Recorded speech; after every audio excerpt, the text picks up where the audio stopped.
Kicinanelo tu pakanuna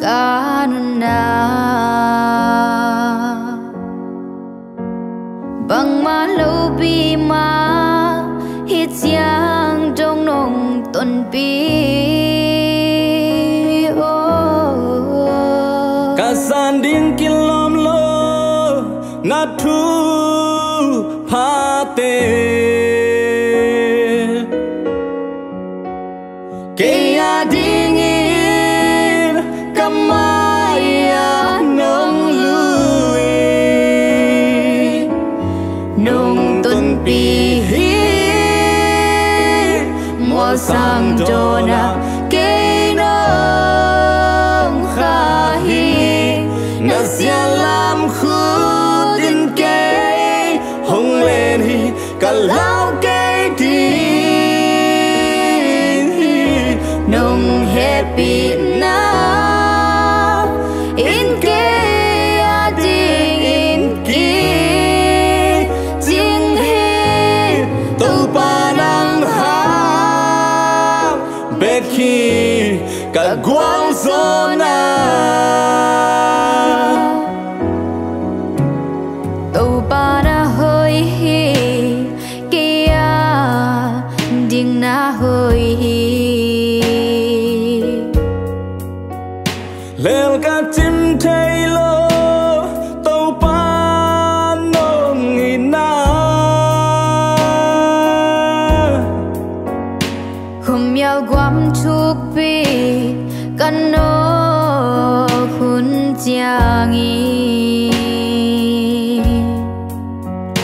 na tu in cây lap hong lak mei va khi nung ton pi mual sang dona cây nong khahi na sialam khudin cây hong lên hi kalau cây đi nung happy now in cây ading in ki jing he tu panang ha beki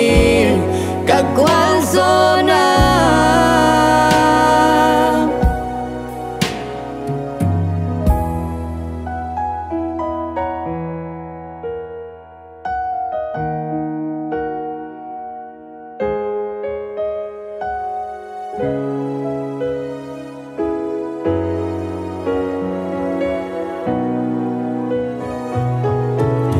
nung ton bi mo sang dona ke nong khahi na sialam khut in ke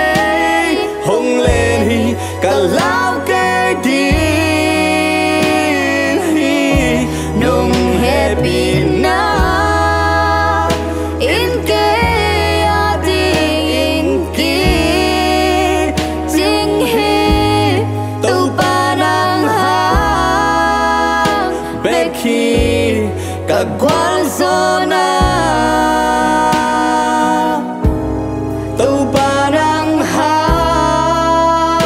beki ka guan zona